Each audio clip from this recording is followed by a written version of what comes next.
Γεια σας και καλώς ήλθατε και πάλι στο κανάλι μου. Σήμερα, όπως βλέπετε, δεν είμαι μόνη μου, είμαι μαζί με τον αδερφό μου, Γεια σας. τον Γιάννη, ο οποίος μόλις τελείωσε τη στρατιωτική του θητεία. Και σήμερα λέγαμε να συζητήσουμε για αυτή του την εμπειρία. Αρχικά, Γιάννη, σε ευχαριστώ πάρα πολύ για αυτή τη συνέντευξη, που βασικά ήρθες από το δωμάτιό σου στο μπαλκόνι. Ακύρωσα όλα τα πλάνα που είχα για αυτή τη συνέντευξη. Λοιπόν, είναι υποχρεωτική η θητεία, Γιάννη. Γιατί πήγες στο στρατό? Για τους άντρες είναι, ναι. Όσα αγόρια κλείνουν τα 18 τους χρόνια, πάνε στρατό. Δηλαδή μετά το σχολείο. Μετά το σχολείο, ναι.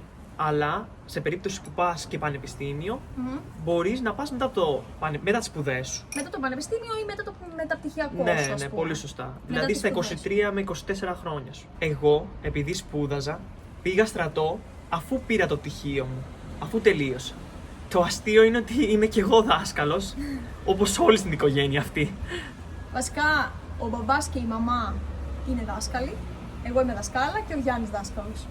Μόνο η αδερφή μου είναι χημικός. Ναι, ναι, η μόνη που ξέφυγε. Εσύ, Γιάννη, σε ποιο σώμα του στρατού ήσουν? Υπάρχουν 3 διαφορετικά σώματα, Ναι, σωστά. αν δεν κάνω λάθος. Σωστά. Υπάρχει το πεζικό, υπάρχει η αεροπορία και το ναυτικό. Και τα οποία έχουν 3 διαφορετικά χρώματα. Ναι, ναι.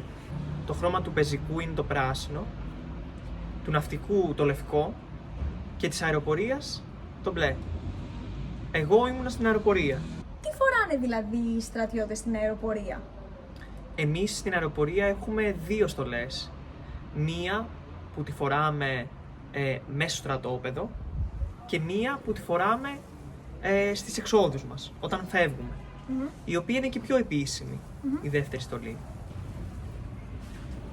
Στο στρατόπεδο φορούσα αυτό εδώ το καπέλο, τζάκετ και παντελόνι στα ίδια χρώματα.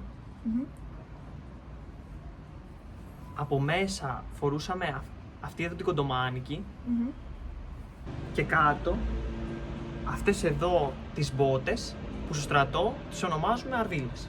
Αυτό εγώ το παίρνω Λονδίνο. Όταν βγαίνουμε από το στρατόπεδο, αλλάζουμε στολή. Φοράμε μία πιο επίσημη στολή. Αυτό εδώ πέρα το καπέλο και πουκάμισο με γραβάτα. Οι φαντάροι μένουν μέσα στο στρατόπεδο, που μένετε? Ναι, οι φαντάροι μένουν μέσα στο στρατόπεδο. Εμείς μέναμε σε ένα διόροφο κτίριο. Στο κάτω όροφο ήταν η κουζίνα και η τραπεζαρία και στον πάνω όροφο το δωμάτιο που κοιμόμασταν και οι τουαλέτες. Θα μου πεις πως χωράγαμε.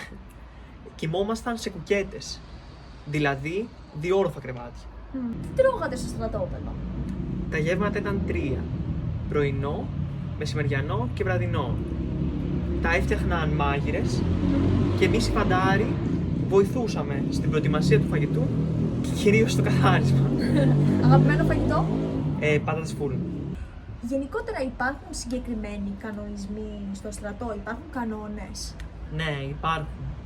Για παράδειγμα, θα πρέπει να είμαστε πάντα ξυρισμένοι, κουρεμένοι και να προσέχουμε την εξωτερική μας εμφάνιση. Να είσαστε περιποιημένοι Ναι, γενικότερα εξωτερικά. η στολή μας και οι μπότες μας πρέπει να είναι καθαρές. Και επίσης πρέπει να κατάμε καθαρό το θάλαμο, να στρώνουμε τα κρεβάτια μας, να μην κάνουμε φασαρία και μιλάμε και χαιρετάμε τους ανώτερούς μας με συγκεκριμένο τρόπο. Τι πιστεύεις ότι κέρδισες από την εμπειρία σου στο στρατό? Πέρα από τις τεχνικές γνώσεις, γνώρισα πολλά αξιόλογα άτομα και έκανα φίλους με τους οποίους ακόμα βγαίνουμε μαζί και κρατάμε επαφές. Και τέλος, τελευταία ερώτηση, πόσο καιρό διαρκεί η θητεία? Στο δικό μας σώμα, στην αεροπορία, η θητεία διαρκεί 1 χρόνο.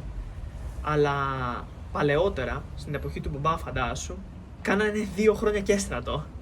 Όλοι οι φαντάροι στην αρχή ξεκινάμε με τη βασική εκπαίδευση που διαρκεί περίπου 1 μήνα. Και για εμάς στην αεροπορία είναι στην Τρίπολη. Ύστερα, και αφού ορκιστούμε, μας μετακινούν σε άλλα στρατόπεδα με βάση τον τόπο κατοικίας μας. Για παράδειγμα, εγώ που μένω στην Πάτρα, με έστειλαν στο αεροδρόμιο του Αράξου. Είναι περίπου 1,5 ώρα από εδώ. Δεν είναι σίγουρο όμως ότι θα παραμείνουμε στη μονάδα αυτή. Δηλαδή, μπορεί να μας μετακινούν ανάλογα με τις ανάγκες της κάθε μονάδας. Για παράδειγμα, εμένα με έστειλαν Ρόδο επειδή εκεί δεν είχαν άτομα. Και έμεινα εκεί γύρω στις 45 μέρες. Μόλις έρθει η στιγμή να τελειώσει η θητεία σου, πηγαίνεις στη μονάδα, επιστρέφεις τα ρούχα που σου έχουν δώσει, Ωραία. παίρνεις ένα χαρτί, το απολυτήριο και την ταυτότητά σου. Και έτσι γίνεσαι επίσημα από στρατιώτης ξανά πολίτης. Κατάλαβα. Αυτό λοιπόν ήταν το σημερινό μάθημα. Ελπίζω να σας άρεσε και εμείς θα τα πούμε την επόμενη φορά στο επόμενο μάθημα. Γεια σε όλους! Και ευχαριστώ πολύ, Γιούλη. Εγώ ευχαριστώ για τη συνέντευξη και το καφεδάκι.